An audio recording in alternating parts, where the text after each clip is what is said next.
prêtait ses bêtes pour le tournage, donc il nous a appris les bons gestes. Donc voilà, ça s'est bien passé, mais moi j'ai des grands-parents qui étaient agriculteurs, donc j'étais assez quand même sensibilisé au milieu. C'est le capitalisme qui a tout détruit. Notre rapport aux animaux, à la nature.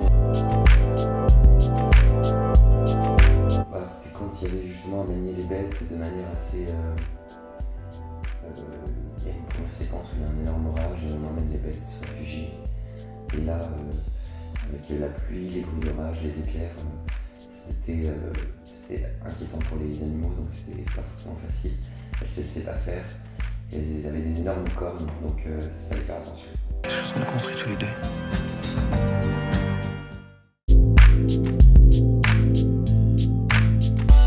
C'est une actrice que j'aimais beaucoup quand je l'ai vue dans des films qu'elle a fait précédemment, notamment Au revoir là-haut ou La douleur récemment.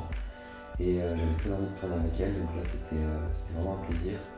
Et on a vite eu une grande complicité, donc le jeu était d'autant plus agréable. La légèreté, je l'ai eu dans d'autres films, mais en fait, je pense aussi qu'il y a plus de films sur des histoires qui se passent mal que sur des histoires qui se passent bien, parce que sinon il n'y a pas grand chose pour faire un film. Donc des fois, bon, pour les comédies, il y a des choses plus légères effectivement, et j'aime beaucoup aussi, mais comme je viens plus du cinéma d'auteur, on me propose plus souvent des films d'auteur qui ont tendance à être moins des comédies, même si ça peut arriver, mais je suis fermé à aucun type de cinéma. Vous êtes un habitué, vous? Oui. Mais cet été, c'est la première fois que je viens. De repêchage, comme quand on n'a pas son bac et qu'on veut abonder ses études et puis finalement on passe le rattrapage et qu'on l'a, moi ça me fait un peu cet effet-là.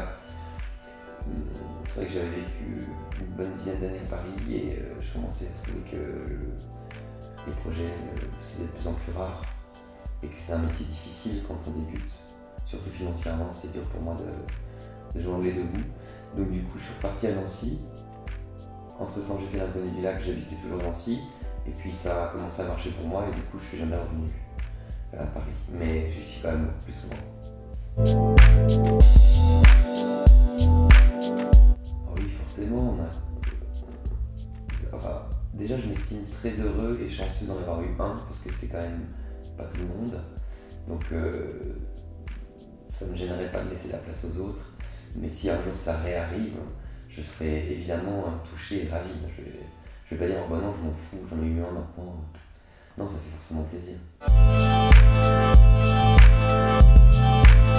Le style, je crois que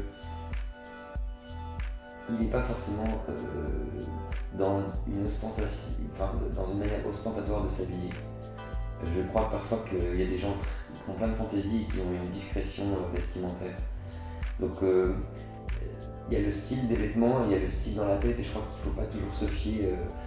J'ai vu des gens très extravagants extérieurement et qui n'avaient pas grand chose à l'intérieur, un peu une coquille vide, et vice versa. J'ai vu des gens habillés totalement de manière banale et qui avaient une grande richesse intérieure, beaucoup de fantaisie, beaucoup de créativité. Donc je crois qu'il faut être, encore une fois, il faut mettre ce qui nous plaît mais pas forcément ce qui plaît aux autres.